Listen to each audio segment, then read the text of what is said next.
오늘은 침묵하시는 하나님이라는 제목으로 우리 하나님 말씀 함께 나누도록 하겠습니다.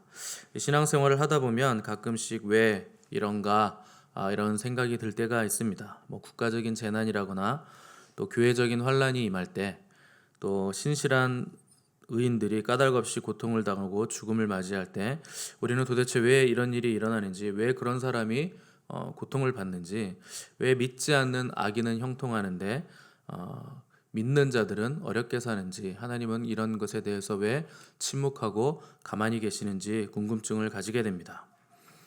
이런 질문이 떠오를 때 우리는 하나님이 아주 멀리 계신 것 같이 느껴지고, 또 하나님이 또 의인들의 고난을 방관하시는 것은 아닌가 이런 생각이 들기까지도 합니다.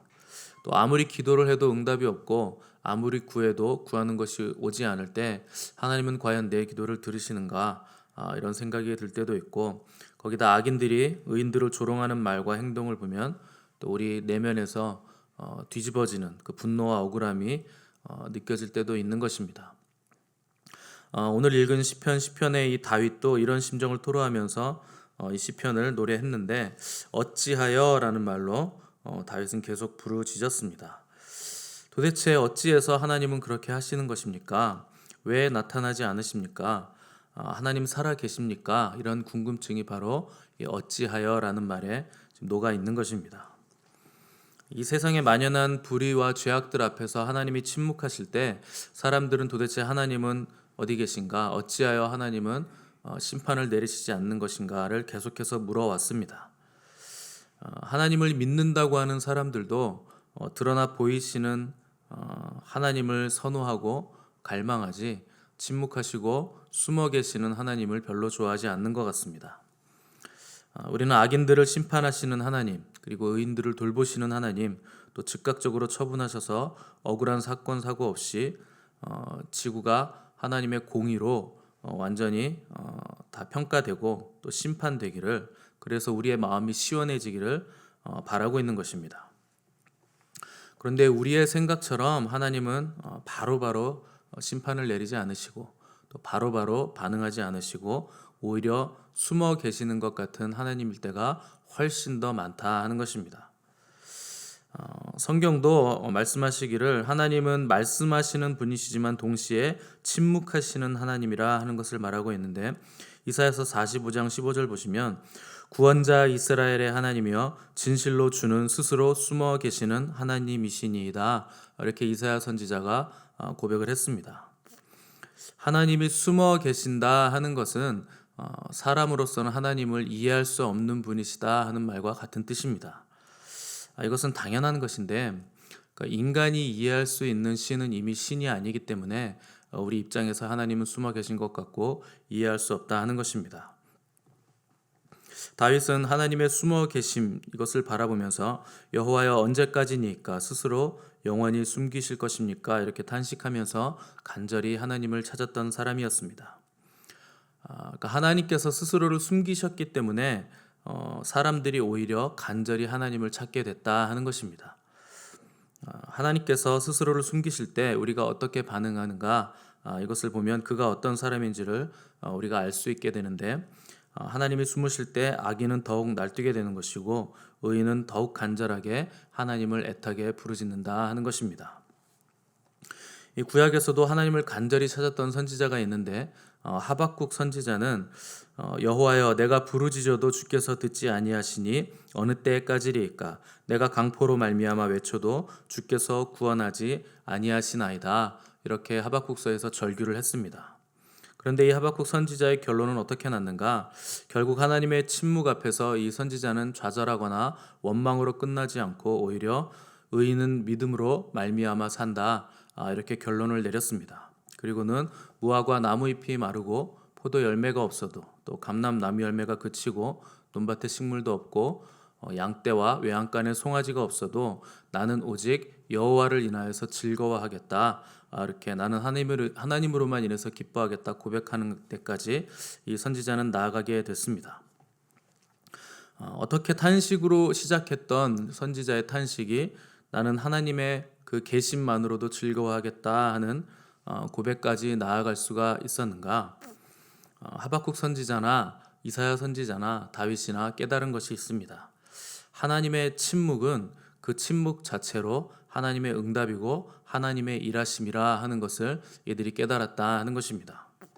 오늘 본문 2절에서 11절까지를 쭉 보시면 악인들이 하는 모든 행태들이 나와 있는데, 악인은 교만하고 또 하나님이 없다고 하고 또 입에 저주가 있고 거짓과 포악이 가득하여 또 불쌍하고 가련한 자를 올무를 놔서 넘어뜨린다 하는 것을 11절까지 쭉 설명을 해 놓은 것입니다. 이런 악인들을 도대체 하나님은 왜 내버려 두시는가? 이것이 다윗의 질문이고 또한 사람들의 질문입니다. 도대체 하나님은 왜 악인들을 가만히 내버려 두실까요? 첫 번째로 하나님은 악인들에게 관심이 없기 때문에 그렇습니다. 하나님께서는 악인들에게는 무관심이라는 심판을 내리시기 위해서 악인들의 악을 보시면서도 침묵하시는 것입니다. 지옥이란 뭔가? 하나님의 무관심 지대가 바로 지옥입니다. 결국 하나님께서 침묵하시며 악인들에게 무관심하시다 하는 것은 그 악인들의 갈 곳이 영원한 하나님의 무관심의 자리인 지옥이라 하는 것입니다. 악인들은 이 땅에서부터 하나님의 무관심 속에서 지옥을 살다가 결국 죽고 난 후에도 심판을 받아 지옥으로 가게 되는 것이고, 의인들은 이 땅에서부터 하나님과 동행하는 천국의 삶을 살다가 열린 천국 문으로 들어가게 되는 것입니다. 그래서 천국과 지옥은 우리가 죽어서 가는 것이 아니라 지금 이 땅에서부터 시작되어서 우리의 죽음 이후에 자연스럽게 연결되는 것입니다. 만일 여러분들이 이 땅에서 하나님과 동행하며 천국과도 같은 삶을 누리지 못한다면 장담은 못하는 겁니다. 천국과 지옥은 이 땅에서 이미 결정되어지기 때문에 그렇습니다. 또 하나님께서 악인에게 침묵하시는 이유는 그가 돌이키기를 바라시면서 기다리기 때문에 침묵하고 계시는 것입니다. 우리는 하나님이 빨리 이 그릇 때문에 보응을 내려주시기를 바라고 심판하시기를 바라고 악인들을 멸하시기를 바라지만, 여러분 잘 생각해 보시기 바랍니다. 우리도 악인들이었습니다. 우리도 하나님을 몰랐을 때는 그렇게 악인들이 하는 모든 말들을 우리도 했고, 우리도 거짓을 말했고, 우리도 다른 사람들을 속이고 사기치고 내 이득을 위해서 다른 사람들을 희생시키면서까지 내 이익만을 챙겼던 악인들이, 그 죄인 중에 괴수들이 바로 우리들이었습니다. 네, 하나님이 오래 참으시고 우리를 기다려 주셨기 때문에 우리가 오늘 여기까지 왔다 하는 것입니다. 그러나 끝까지 악한 사람들에게는 하나님은 끝까지 그냥 내버려 두시고 무관심하실 것입니다. 그리고 그 악인들은 하나님께서 내버려 두시기 때문에 더욱더 악을 쌓아가면서 자기 소견에 옳은 대로 행동을 하게 될 것이고, 그래서 옆에 있는 의인들은 더욱더 힘들어질 것입니다. 그러나 그 힘든 상황을 통해서 의인들은 더욱 거룩해지고 정결해져 가는 것이고, 악인들은 의인들의 거룩의 도구로 쓰여지다가 결국에는 버림받게 되는 것이 하나님의 지혜요 하나님의 섭리라 하는 것입니다. 그래서 우리가 악인들의 형통을 보면서도 부러워하지 않을 것은 그들의 형통이 이 땅에서만 유효한, 아침에 잠깐 피었다 사라지는 안개와도 같은 짧은 형통이기 때문에 우리가 부러워할 필요가 없다 하는 것입니다. 영원을 보는 사람들은 이 땅을 짧게 보는 것입니다. 이 땅이 다라고 생각하고 이 땅에서 내가 누릴 것 누리기 위해서 아둥바둥하면서 사는 사람들은 영원이 없다, 영원을 바라보지 못하고 사는 사람이다, 이렇게 생각할 수밖에 없는 것입니다. 반면에 또 하나님께서 침묵하실 때 악인들에게도 침묵하시지만 또 의인들에게도 침묵하실 때가 있습니다. 의인들을 향한 하나님의 침묵은 하나님의 뜨거운 사랑의 표현입니다. 여러분, 하나님이 침묵하실 때 하나님의 사랑을 느끼실 수 있어야 됩니다. 원래 참된 사랑은 많은 말이 필요치 않은 겁니다. 물론 자매분들은 나 사랑해, 이걸 꼭 확인받고 싶어 하셔서 계속 물어보시지만, 남자들이 하는 말 있죠. 그걸 꼭 말로 해야 알아? 말로 해야 압니다. 그런데 말로 하지 않아도 알 수 있는데 그냥 귀로 듣고 싶어서 물어보는 것 뿐입니다. 그러나 원래 참된 사랑은 말로 하는 것, 이런 것도 필요로 하지 않는 것입니다. 수천 마디 말보다 더 많은 말을 하는 강력한 사랑의 언어가 자녀를 지그시 바라보는 부모의 눈길 속에 더 많은 언어가 들어있다 하는 것입니다. 사랑받는 자녀는 부모가 아무런 말을 하지 않고 자기를 바라보고만 있어도 안정감을 느끼고 또 사랑을 느끼게 되어 있습니다. 하나님께서 아무런 말씀을 하시지 않아도 하나님의 자녀들은 나를 바라보시는 우리 하나님, 그분의 눈길과 또 나를 만지시는 그분의 손길을 느낄 수 있는 것입니다.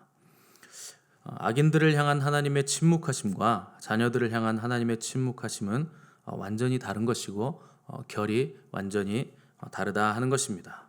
또한 하나님의 침묵하심이 우리에게 요구하시는 것은 우리 또한 하나님 앞에서 잠잠히 침묵하며 하나님 기다리기를 배워야 하는 것을 원하시고 계신다. 이것을 우리가 깨달아야 되는 것입니다. 종교적인 사람들은 하나님 앞에서 절대 기다리지 못합니다.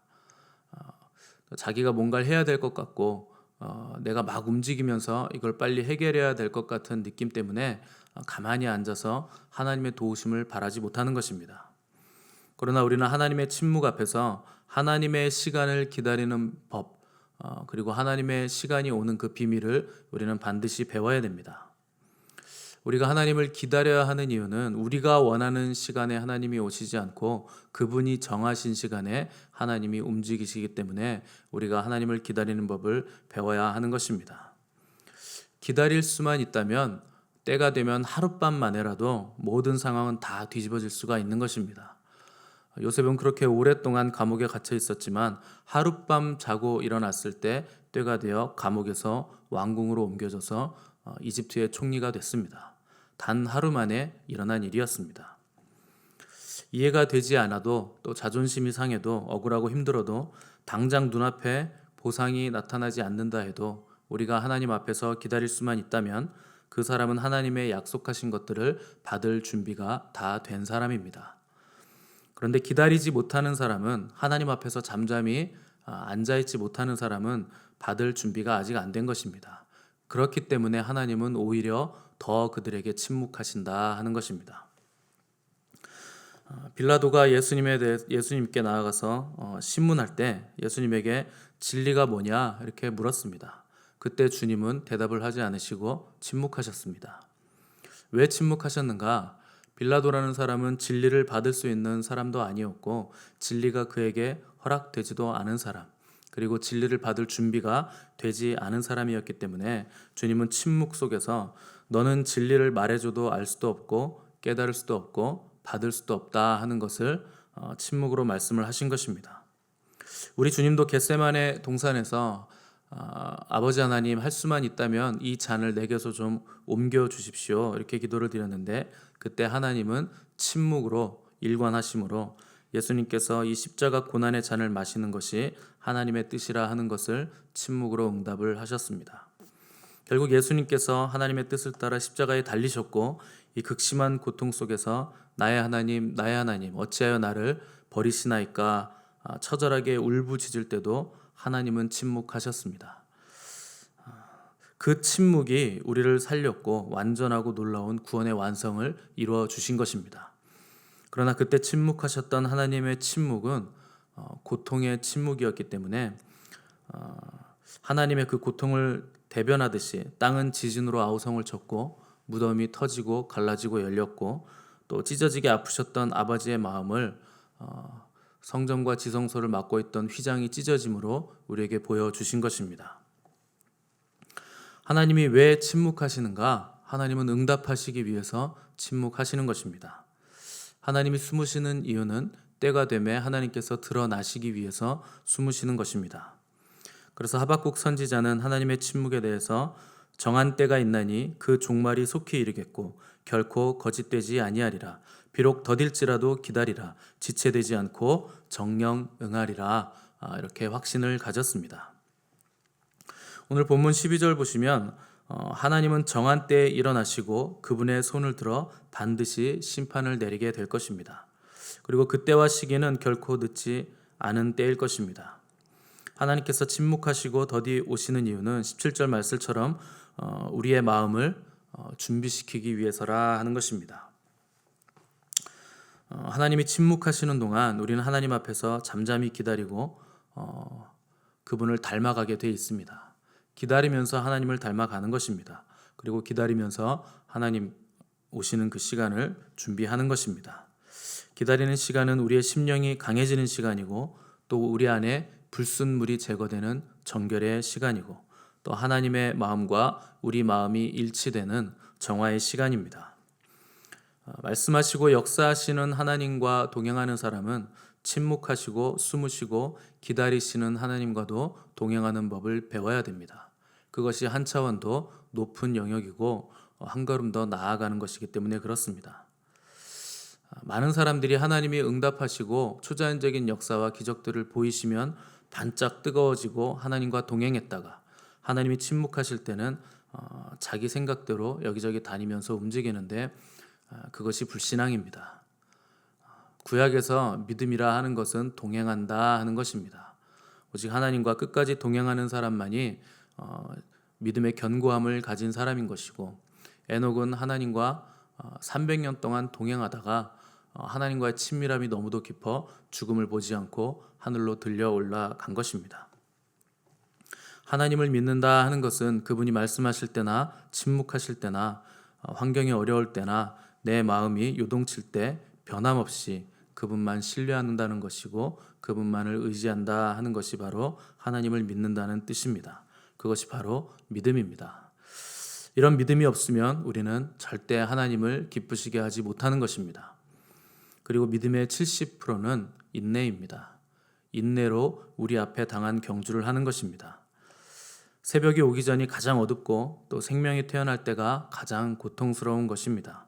그러나 밤이 지나면 아침이 반드시 올 것이고 우리 영혼에도 기쁨이 임하게 될 것입니다. 이것을 믿으시고 인내로 우리 앞에 당한 경주를 경주하시는 저 여러분의 삶이 되시기를 간절히 바랍니다. 함께 기도하겠습니다.